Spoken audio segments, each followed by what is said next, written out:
Estamos en el estudio Henry Chiroyola con Natalia Kruger, que es doctora en Economía de la Educación, un nombre, bueno, y con ella también creo que la primera vez en estudio, pero hemos hablado muchas veces telefónicamente, junto con María Marta Formichela, de la Universidad Nacional del Sur, del Instituto de Investigaciones Económicas y Sociales del Sur, son quienes analizan datos vinculados a la cuestión de la educación en nuestra ciudad, y en el día de ayer difundieron un informe titulado con uno de los datos centrales, que es que casi 3 de cada 10 adultos no terminó la secundaria. A partir de eso charlaremos un rato. Gracias por acercarte. ¿Cómo andás? Gracias, ¿qué tal? Muchas gracias por la invitación. Bueno, esto es, charlábamos, esa gran encuesta que hacen en el IES y desde allí ustedes analizan datos de educación. Contanos, si querés, un poco de esa base más metodológica, si querés, y a partir de ahí vemos que nos muestra, ¿no?, esta foto de la ciudad. Bien, esta encuesta que se hizo a mediados del año pasado en realidad es una réplica de otra que hicimos en el 2021, puede que muchos de ustedes hayan respondido en sus hogares esta encuesta, y tiene la intención de empezar a recabar información un poquito más detallada para Bahía Blanca. Si bien tenemos las encuestas que hace el INDEC, estas encuestas, la muestra para Bahía Blanca es bastante pequeña y sobre todo no llega bien a los barrios más vulnerables. Entonces queríamos a partir del IES hacer una encuesta propia para poder abarcar otras dimensiones y también tener una mejor cobertura y representar mejor a la población. Bueno, esto se logró en estas dos instancias y desde el equipo que estuvimos atrás de esta encuesta vamos analizando distintas dimensiones y por eso vamos sacando informes temáticos. Si se quiere, a nosotras nos tocó, por nuestra especialidad, la cuestión de la educación. Y esta encuesta lo que tiene es que abarcó a 1.400 hogares de la ciudad, unas casi 4.000 personas, pero al ser la muestra tomada estadísticamente con ciertos procedimientos, permite representar a toda la población de Bahía. Podemos decir que estos números son bastante representativos de toda nuestra población. Si arrancamos con ese dato que no sé si ustedes, o por lo menos el área de prensa de CONICET, destacó de que 3 de cada 10 adultos no terminó la secundaria. Comparámelo con algo, digamos, obviamente es un 30% que suena a mucho, ¿no? Digamos, pero ¿cómo se ubica Bahía Blanca en algún otro contexto más amplio, digamos? Bien, así como titular sí suena llamativo y suena preocupante incluso. En realidad no es un mal dato, no es un mal dato si lo comparamos con la provincia de Buenos Aires, con Argentina, y ni hablar si lo comparamos con otros países de América Latina, donde ese porcentaje llega casi al 50%. Y además hay que tener en cuenta que estamos tomando a todos los adultos mayores de 20 años, es decir, también a las generaciones digamos, mayores de 60 años, que por ahí antes no era tan común terminar el secundario. Entonces, si nos concentramos en las generaciones más jóvenes, vemos cómo ese alcance del título fue mejorando a lo largo del tiempo. Incluso si tomamos a los más chicos, entre 18 y 24 años, ese porcentaje es del 20%, o sea, baja bastante. Pero bueno, igualmente sigue siendo preocupante que 1 de cada 5 jóvenes que están saliendo ahora al mercado laboral no tienen el título secundario, sabiendo lo necesario que es para alcanzar ciertos derechos laborales, ciertas condiciones de trabajo, condiciones de vida. Claro. Ahí leía en el informe un dato que hablaban, digamos, de una convivencia entre una cuestión respecto de la finalización del secundario, pero luego miran la calidad de la educación que se estaba recibiendo, ¿no? Claro, en Argentina en las últimas décadas se avanzó mucho en lo que es el acceso a la educación formal, es decir, ingresan a la escuela y a nivel secundario en particular, generaciones familias que antes no tenían esa experiencia, que venían de sectores sociales que quizás no alcanzaban a llegar al secundario, pero estamos más rezagados en términos de la retención de esos alumnos y de que puedan ir progresando por el sistema en tiempo y forma. Entonces la repitencia y el rezago etario son problemas relevantes. La finalización del secundario, es decir, tener el título, porque también lo que encontramos en el informe es que muchos van llegando a ese título, pero con 3 o 4 años de rezago, a los 21 años, y no a los 18 como se esperaría. Y luego, esto no lo pudimos analizar con estos datos de nuestra encuesta, pero a partir de otras investigaciones vemos que también la calidad de los aprendizajes, si las medimos a través de distintas pruebas estandarizadas, nacionales, internacionales, también hay un problema de, bueno, qué es lo que se está logrando adquirir, qué competencias, qué saberes, qué conocimientos se están logrando adquirir en el nivel secundario. Entonces, se da un proceso de devaluación de la credencial educativa. Cada vez más personas llegan, aunque cueste llegar a ese título, se logra, pero bueno, ¿qué reporta en términos de aprendizajes y qué es lo que luego vale ese título en términos de competencias y lo que pueda también remunerar el mercado, ¿no? Sí, hacemos un poco el repaso de la trayectoria educativa por los cortes de edad y los niveles educativos que van viendo, digamos, de nivel inicial, por ejemplo, cómo debería ser y qué es lo que efectivamente pasa en nuestra ciudad. El nivel inicial se avanzó bastante, realmente es casi universal. En la sala de 4 y de 5 años es prácticamente universal, al menos en Bahía Blanca. Hay un poquito más de rezago en lo que es sala de 3, que no es obligatoria, pero igualmente se está tendiendo a que se vuelva universal. Ahí teníamos unos, creo que 300 chicos de la ciudad que estaban fuera de la educación formal, pero era un porcentaje muy menor.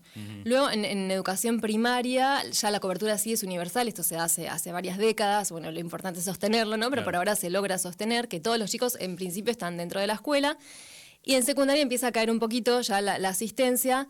Es un poco más difícil de medir, ¿no? Porque es el autorreporte también de quienes están efectivamente asistiendo, entonces puede que te digan que sí, que se registre como que están asistiendo, aunque en realidad haya mucho ausentismo o una asistencia que sea interrumpida, puede pasar. Pero los que más o menos siguen dentro del sistema sigue siendo un porcentaje bastante alto, ¿no? Nos daba menos del 10% de inasistencia, mucho menos en realidad, menos del 5% creo, de inasistencia. Entonces, en cuanto a acceso, a eso le llamamos acceso, que estén efectivamente dentro de la escuela, se sostiene. El tema es luego, y también hay un importante acceso a la educación superior en Bahía Blanca. Así como estaba ese dato de 30% no tiene el nivel secundario, hay un 40 y pico por ciento que al menos accedió a algunos años de educación superior, lo cual esto da cuenta de que hay una inversión creciente en educación en nuestra población. Y bueno, y empezamos a encontrar más problemas cuando abrimos esos datos y miramos qué pasa con la repitencia. Entonces ya tenemos que en el secundario casi un 20% de los chicos al menos repitió una vez, y dentro de ese porcentaje hay un grupo que también repitió más de una vez. En primaria eso no es un problema muy relevante, es más en la secundaria. Y bueno, y también la finalización, ¿no? Bueno, que como les decía, creo que era un 20% casi de chicos que no logran a los 18 años tener su título secundario. Muchos lo van adquiriendo en los siguientes años, es decir, que siguen en el sistema. Y hay aproximadamente un 8% de jóvenes que tienen entre 18 y 24 años que no tienen secundario y ya no están asistiendo, los que ahí podemos identificar como un abandono, ¿no? Con estos datos. Pensaba en esto, sí, bueno, que en primaria no se da tanto lo de la repitencia y hoy debe entrar en diálogo también con otras discusiones como esto de, bueno, acompañar para que pasen y que eso dialoga con el hecho del acceso, sí, pero la calidad de educación es más precaria, ¿no? Exacto, sí, es una discusión en la literatura. A ver, todo indica que la repitencia en sí misma como mecanismo no parece tener el efecto deseado de lograr que esos saberes se recuperen y que el chico se enganche o sea, es decir, es un problema la repitencia, pero bueno, también hay que ver cómo se hace para que vayan a acompañar, para que esos chicos vayan avanzando por el sistema, no se queden, pero a la vez, como decís, vayan adquiriendo esos conocimientos. Hasta ahora no parece que se haya logrado hacer ese acompañamiento con recursos, con políticas pedagógicas o lo que fuere necesario como para que salga todo, ¿no? Todo junto. Claro. Ahí pienso, ustedes brindan herramientas con algunas preguntas más específicas también para intervenir en tratar de modificar esas situaciones de distintos aspectos, ¿no? Pienso, por ejemplo, en las condiciones que tiene una familia para poder llegar a la escuela, cuando ustedes dicen o preguntan respecto del ausentismo o de las llegadas tarde a la escuela, ¿no? ¿Qué situaciones más cotidianas se dan para que todo eso que también interfiere en el aprendizaje ocurra, ¿no? Bien, eso es algo que sí se puede evaluar incluso a nivel local, digamos, la importancia de porque si bien las políticas educativas en general vienen de más arriba, de nivel nación o incluso de provincia. Pero que tenga un bondi o no para ir a la escuela, por ejemplo. Claro, hay algunas cositas que se pueden hacer a nivel local, incluso desde una política social más integral, quizás no tanto desde el sistema educativo en sí mismo, pero bueno, como vos decís, uno de los factores que está asociado a la trayectoria educativa es la condición de la vivienda, ¿no? Sí, que los chicos tengan un lugar adecuado para estudiar, bueno, que no tengan problemas de infraestructura en su vivienda, entonces ahí, bueno, políticas de vivienda es algo que sí se puede encarar a nivel local. Lo mismo la infraestructura de transporte, ¿no? Que los chicos nos han reportado en investigaciones más cualitativas en barrios periféricos, muchos docentes y muchas familias nos dicen, bueno, en realidad faltan en la escuela porque los días de lluvia no se puede transitar, es decir, ese tipo de problemas sí se podrían solucionar también a nivel local. Y lo que encontramos es que gran parte de los que están fuera de la escuela, ya en general los chicos más grandes, es porque están económicamente activos, es decir, o están buscando activamente trabajo o están trabajando, al menos unas horas. Entonces, bueno, un acompañamiento económico también para lo que llamamos reducir ese costo de oportunidad del estudio, es decir, el costo implícito que tiene estar estudiando y no estar haciendo otra cosa y generando ingresos, también es algo que podría acompañarse a nivel local. Claro, esa competencia entre la educación y el trabajo, o sea, por lo menos en el grueso de los pibes que están en esa situación, no sería el viejo ni, ¿no? Tal cual, eso también lo miramos en esta encuesta y nos sorprendió el muy bajo porcentaje de los jóvenes que estaban en esa situación, ¿no? Los ninis que no están ni estudiando ni están económicamente activos, y a su vez cuando uno empieza a desagregar un poquito ese dato, que si bien es muy chico, creo que era menos del 10%, encuentra también que hay muchas mujeres que en realidad están haciendo actividades de cuidado, claro. Es decir, que no se reconocen como un trabajo, pero no es que no están haciendo nada, sino que están o cuidando a sus hermanos menores, o cuidando a adultos mayores, o haciendo trabajo doméstico. Entonces, bueno, ahí también hay un espacio para que la política pública pueda intervenir, por ejemplo, con guarderías públicas, ¿no? Con otro tipo de espacios para el cuidado de esos menores, y liberar así a las hermanas o a las tías o a las madres. Claro, los pibes no, ¿no? En general las mujeres son las que están sí. Los varones se insertan más temprano en lo que es el mercado laboral reconocido, digamos, como trabajo, en lo que es trabajos de albañilería, ese tipo de cosas. ¿Y de secundario qué otro dato, qué otra pregunta tenían en el relevamiento? Estuvimos analizando un poquito también la desigualdad, encontramos también, corroborando lo que vimos con otras fuentes de información, que hay grandes niveles de desigualdad entre los barrios, territoriales, ¿no? El espacio de la ciudad se está volviendo, como ya sabemos, cada vez más fragmentado. Entonces las condiciones de vida de la población en cada uno de los barrios son muy diferentes, y esto también se ve en el nivel educativo. Uno analiza el nivel educativo de la población de cada barrio y realmente ahí saltan diferencias importantes, y eso también hace que los chicos de cada una de estas zonas tengan otras oportunidades para continuar y para terminar sus estudios. ¿Y esa era la idea de la segmentación que ustedes habían planteado en estudios anteriores? Claro, la segmentación, la segregación residencial. La segmentación también tiene que ver con que las escuelas en sí mismas son distintas, no solamente la población estudiantil, sino las escuelas, según su localización en la ciudad, también difieren en la cantidad, en la calidad de sus recursos, y eso atraen a distinto perfil de alumnos, y eso se refleja también en los resultados. Hay muchas diferencias de resultados entre escuelas. ¿Y eso de qué manera se puede trabajar?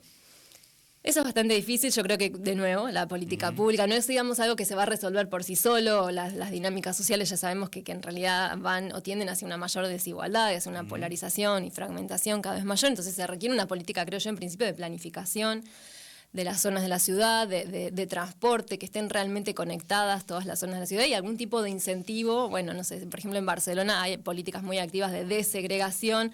No está muy claro todavía qué es lo que funciona y qué no. Pero bueno, eso por un lado, ¿no? En cuanto a la segregación residencial, que creo que hay que primero abordar eso para luego ver qué pasa con la segregación. ¿Qué es esto de transporte o de, no sé, invertir más en las condiciones de vida cotidianas de los barrios? Claro, que en sí vivir en un sector de la ciudad u otro no te implica una diferencia tan importante en términos de tus condiciones de vida, ¿no? Eso por un lado. Y luego ver qué se puede hacer para que los recursos de las escuelas se distribuyan de manera más homogénea entre los distintos barrios. Y por otro lado, algo que también ahora empezamos a investigar con otros datos es las escuelas que, si bien quizás están ubicadas en la periferia y tienen una población estudiantil más vulnerable, entonces tienen condiciones ya que son más desventajosas, en el sentido que es más difícil trabajar con esos chicos que tienen otros problemas.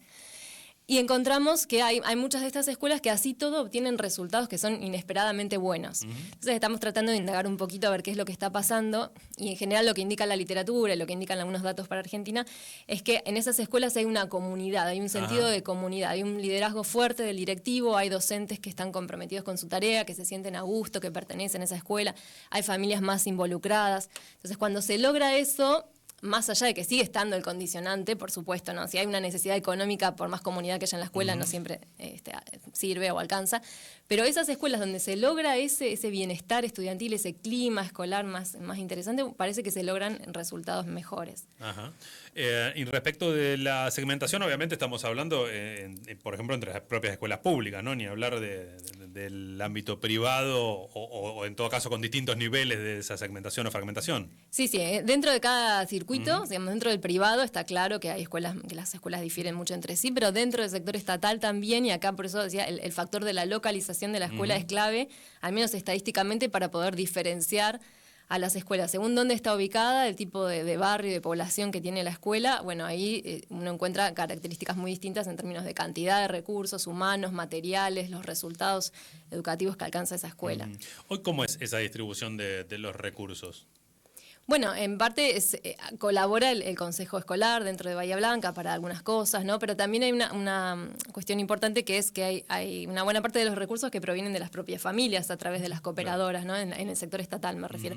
Entonces ahí también donde hay cooperadoras más fuertes, más activas, que en general esto se da en poblaciones que no tienen tantas necesidades o no están tan vulnerables, bueno, logran sostener un poco mejor esos aportes. Pero bueno, en realidad los recursos tienen que venir de provincia o de nación. Pero me refiero al criterio, aparte de que a cada escuela es solo según matrícula, ¿contempla algún tipo de estas otras variables respecto del contexto de cada escuela o no necesariamente? Sí, en realidad es un poco de todo, es un poco también la capacidad, creo yo, de lobby que pueda tener el directivo, ¿no? De saber buscar recursos y golpear distintas puertas y tocar distintas puertas. Y bueno, y luego esto, como hay una necesidad de compensar a través de otras fuentes de financiamiento, bueno, las escuelas que logran activar a su comunidad a través de la cooperadora o de otras fuentes, a través de algún proyecto en las escuelas técnicas, por ejemplo, bueno, ahí se logra un financiamiento extra que viene a complementar lo que en realidad es deficiente y debería ya ser igual, digamos, suficiente y homogéneo para todas las escuelas. ¿Sí?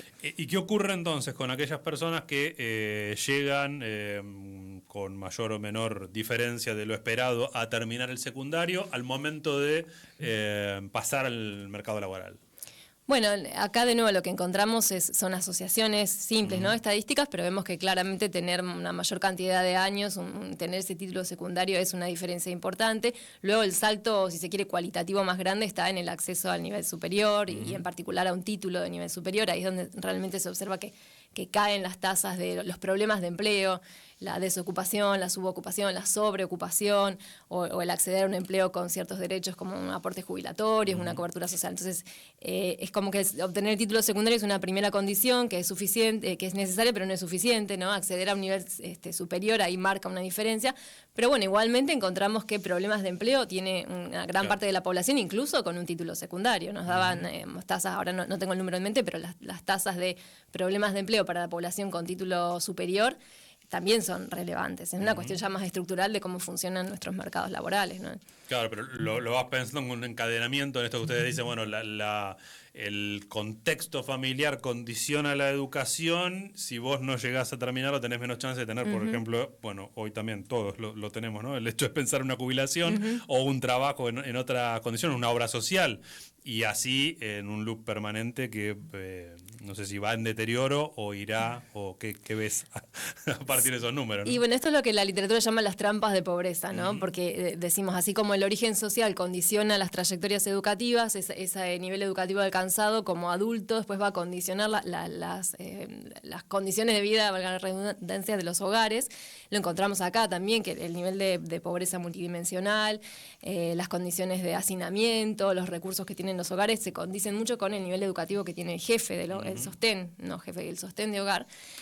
Y bueno, eso también se vuelve a impactar entonces en las oportunidades que tienen esos chicos para educarse. Entonces se genera un círculo que es vicioso, que para algunos, para un sector de la población es virtuoso, pero para otros es vicioso. Entonces si no hay una intervención por fuera, una política que corte este círculo, esta retroalimentación, bueno, es difícil que se revierta por sí mismo.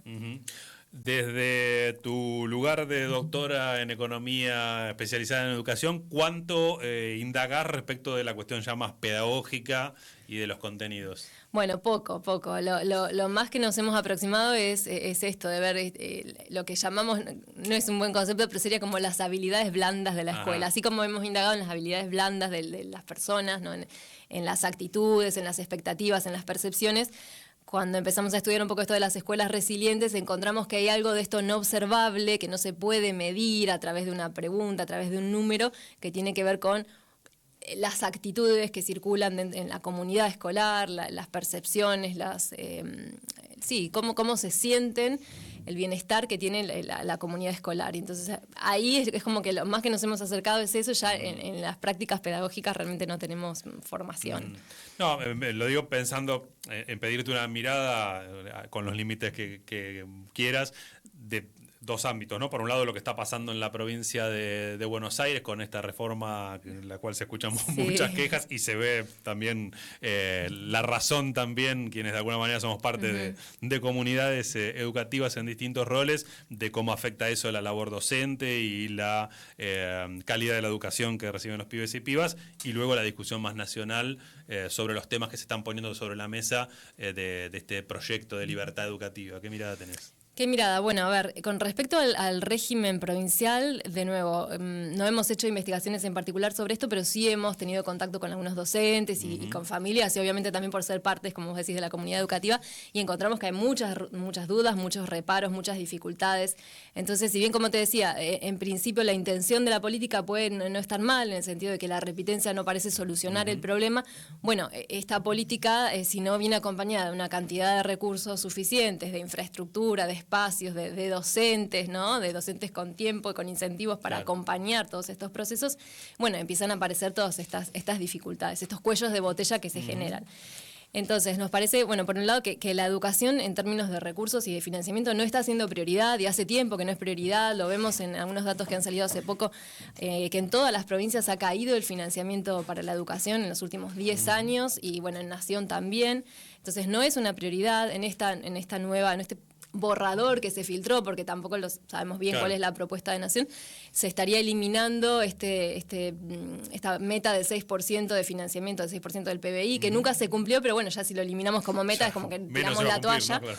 Entonces, por un lado eso, segundo, está la oportunidad de aprovechar el bono demográfico, si se quiere, que hay en educación, porque como la tasa de natalidad está cayendo tanto, la cantidad de alumnos en primaria y en secundaria va a ir cayendo. Entonces, ¿cómo lo vamos a aprovechar? Bueno, o acompañamos con los mismos recursos o más recursos, y entonces logramos apoyar estas propuestas de intensificar el trabajo de los chicos, acompañar, reforzar con más docentes, con más recursos, o bueno, lo aprovechamos para liberar recursos para otras cosas, ¿no? Bueno, eso lo está poniendo en discusión SUTEBA, por ejemplo, esta semana, dice que ya hay 600 chicos menos, ¿no? Los últimos datos de salas de los primeros niveles, que eso no se ha achicado en función de las salas, ¿no? Tal cual. Esto se está notando ya a nivel inicial, en los próximos años se va a notar más en nivel primario y va a tardar un poquito más para la secundaria, pero creo que está bueno como sociedad plantearnos qué vamos a hacer con esto, ¿no? Lo vamos a aprovechar para ver cómo realmente mejoramos el sistema educativo, o bueno, son fondos que decimos, bueno, ahora los usamos para otra cosa.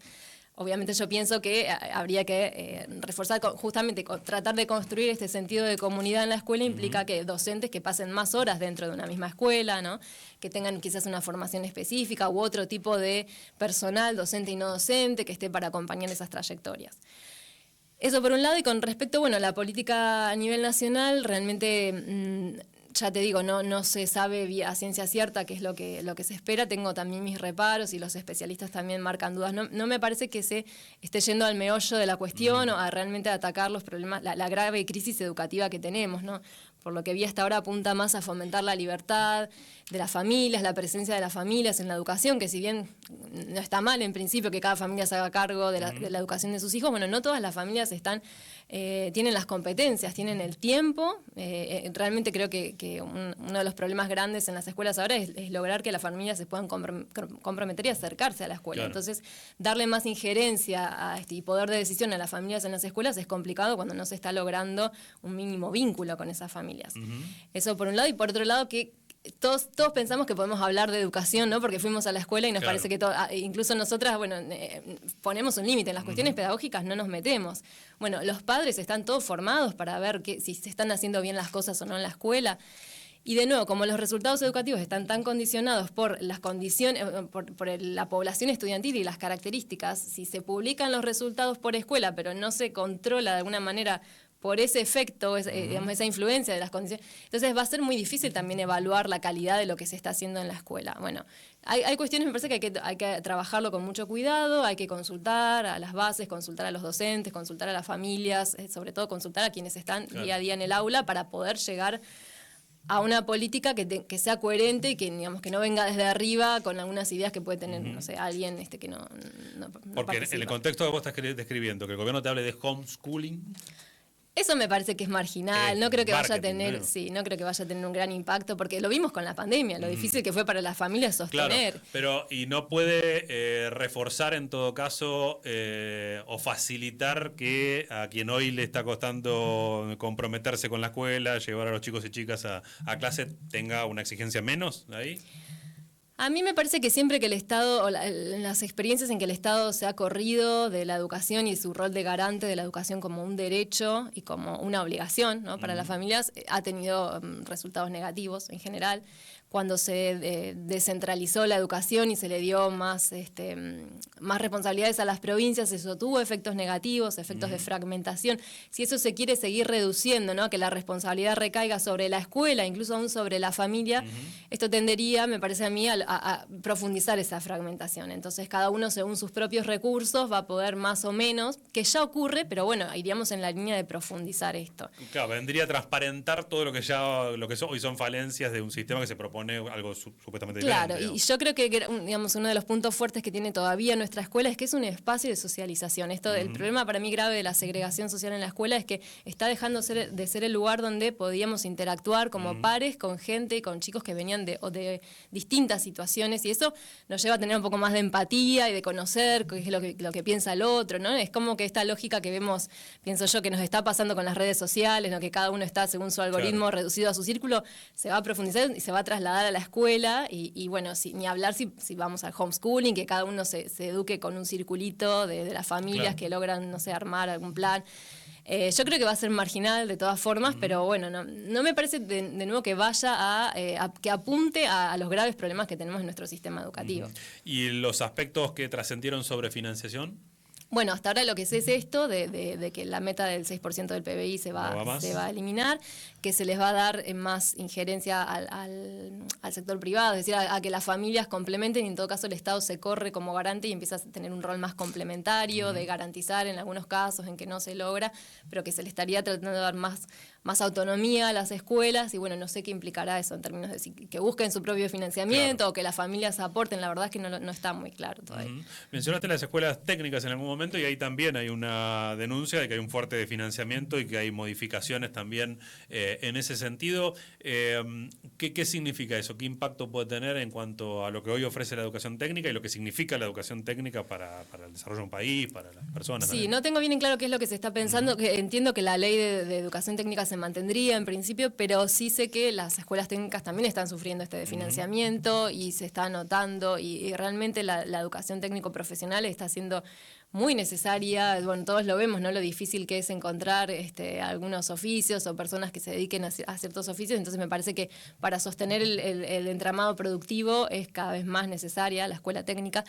Y si el financiamiento centralizado se corre, si se eliminan estos programas, creo que escuché algo así como que se iban a eliminar algunos programas de financiamiento, y se deja librado nuevamente a que cada escuela tenga que salir a buscar sus recursos a través de proyectos internacionales, bueno, que los hay, pero todo eso implica también un trabajo extra, una carga extra. Bueno, vamos hacia eso, ¿no? De nuevo, una mayor fragmentación, de financiamiento.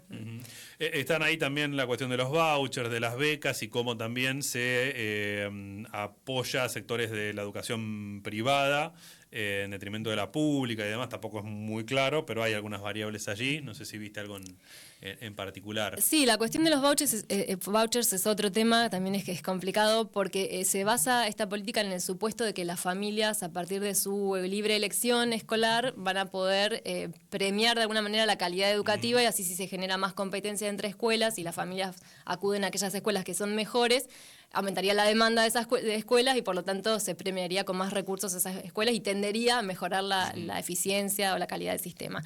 Eso hasta ahora no se ha visto en los lugares donde se ha, en Chile, por ejemplo, se ha hecho una gran experiencia desde los años 80 de privatizar como al máximo la educación, de implementar este sistema de vouchers. Y lo que indican las estadísticas es que nuevamente la segregación de Chile se fue por las nubes, la desigualdad educativa también ha aumentado mucho. Ahora esto se está revirtiendo, pero también se revirtió la política, entonces no está muy claro todavía qué es lo que está pasando en Chile. Sí. Pero en general lo que se observa es que las familias, en principio, si bien pueden tener una libertad de elección en los papeles, esa libertad está condicionada, ¿no? Por sus condiciones socioeconómicas, por su nivel cultural. O sea, que realmente por empezar, hay una libre elección, eso se pone en duda. Los contactos que uno pueda tener, ¿no? Hasta la autoexclusión, si decimos que hay una fragmentación territorial, hay familias que no pisan el centro porque les parece que es otra ciudad, que es otro país, menos se les puede pedir que elijan una escuela, ¿no? Eso pasó con las escuelas de la UNS. Se abrió por sorteo, pero ¿quiénes se anotaron en el sorteo? Los que ya más o menos la tenían en la mira la escuela, no otros sectores. Entonces eso por un lado. Hay una libre elección, bueno, está en duda. Y segundo, los padres realmente estamos en condiciones de evaluar la calidad. Esa elección en general, por lo que se ve, no está tan basada en la calidad de la escuela, porque es muy difícil de evaluar, sino en los resultados, y muchas veces esos resultados se vienen condicionados por la población. Entonces hay más una elección en general de los pares o de los compañeros que van a tener los hijos que de lo que se puede hacer en la escuela. Y entonces, bueno, yo creo que hay que, de nuevo, estudiarlo con mucho cuidado. No necesariamente esto va, a mi entender, generar una mayor calidad en la educación, sino más bien aumentar la fragmentación y la desigualdad. Claro. Ahora que mencionabas el nivel universitario o las instituciones de la universidad, teniendo en cuenta lo que ha sido el deterioro salarial y presupuestario también, eso es muy reciente, digamos, para ver impactos. ¿Qué tiempo lleva, digamos, este tipo de políticas en traducirse, si es que ocurre, en consecuencias concretas? Bueno, sí, no he visto estudios, no hemos nosotros tampoco encarado ningún estudio de este estilo. Sí me parece que ya las consecuencias se están notando en términos de, bueno, distintas oportunidades que había para los alumnos, de becas, no sé, por ejemplo, las becas de iniciación a la investigación o para alumnos avanzados se han recortado mucho. Entonces esto va a tener un impacto probablemente en el largo plazo, no sé si se va a notar ya. Sí, lo que estamos viendo ya y en nuestra universidad es una deserción de muchos docentes, claro, que buscan otras fuentes de trabajo, que se pasan a trabajar a provincia, porque por ahora los sueldos están un poco mejor en provincia que en nación, cosa que antes no pasaba. Entonces, todo esto creo que a mediano plazo se va a notar, más allá de que uno trata de sostener, se trata de sostener, ¿no?, la calidad de lo que se enseña, la calidad y la exigencia y el nivel. Bueno, en estas pequeñas cositas se va deteriorando la experiencia de lo que puede ser la universidad. Y bueno, y a mediano y largo plazo hay que ver qué incentivos se están generando para que la gente se dedique a la docencia universitaria. Entonces esto me parece que en los próximos años sí se va a notar mucho. Sí, ¿no? Y una cuenta difícil tal vez de medir o no, de la pérdida que significa socialmente, colectivamente a nivel país de los años de inversión en formar docentes, investigadores y demás, que se ponen en riesgo de esta manera, ¿no? Eso ni hablar, porque esto va también de la mano de financiamiento del sistema científico, ¿no?, que a través de CONICET, de agencia. Entonces, bueno, todo va de la mano, porque si bien la función principal de la universidad es la docencia o la enseñanza, también la investigación nutre a esa función, ¿no? Lo mismo que la extensión. Entonces, cuando es un ecosistema, en definitiva, algunos estamos quizás más insertos en lo que es la investigación y damos algunas clases, otros están más insertos en docencia, pero también se nutren de la investigación. Cuando empieza a fallar ese sistema, porque algunos nos vemos obligados a buscar otros lugares por fuera de la universidad, bueno, para empezar son años. Claro. Vos pensás que tenés primero una licenciatura de 5 o 6 años, después la mayoría tenemos un doctorado de otros 6 años de especializarnos en un área específica, y bueno, si esos equipos de investigación se cierran, se desfinancian, es una inversión, como decís, del Estado que queda trunca. Y sí, podemos encontrar quizás otra salida laboral, pero otra salida es que desde el punto de vista de la eficiencia y de la productividad para todo el país, bueno, va a ser menor, va a ser menos productiva, sí. Natalia, muchísimas gracias por la charla. A ustedes, un gusto. Buen día. Natalia Kruger es doctora en Economía, especialista en Educación. Hablamos a partir de este informe del CONICET, donde se actualizaron los datos sobre la situación de la educación en nuestra ciudad.